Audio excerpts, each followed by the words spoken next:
సరే ఇక మీ అబ్బాయి గారి కథకు వద్దాం. పెద్ద పెద్ద పోటుగాడు కదా, ఈయన కథలు చెప్తూ ఉంటాడుగా, మీటింగ్లు పెద్ద పెద్ద మీటింగ్లు చెప్తాడు కదా.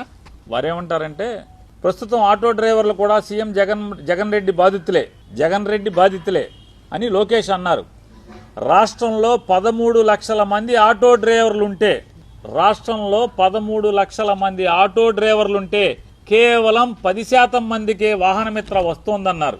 10% మంది ఆటో డ్రైవర్లకు వాహనమిత్ర కింద 10,000 ఇస్తున్న జగన్ ప్రభుత్వం పన్నులు, పెట్రోలు, డీజిల్ భారం పేరుతో వాటి నుంచి ఏడాదికి ఆ డబ్బులన్నీ కొట్టేస్తుంది. ₹1,00,000 కొట్టేస్తుంది.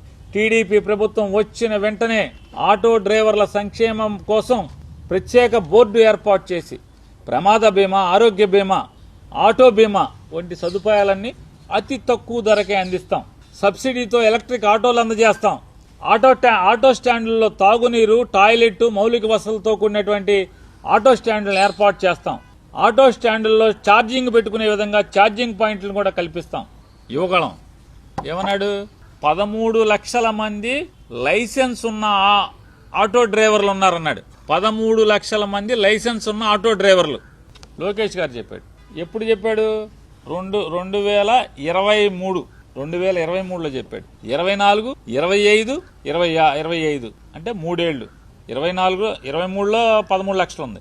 24, 25 2 ఏళ్లు, 6 సంవత్సరాలు 2 ఏళ్లు. 2 ఏళ్లు అంటే మరి ఆ లైసెన్స్ ఉన్న వాళ్ళు పెరగరా? 15 లక్షలు వేసుకుందామా?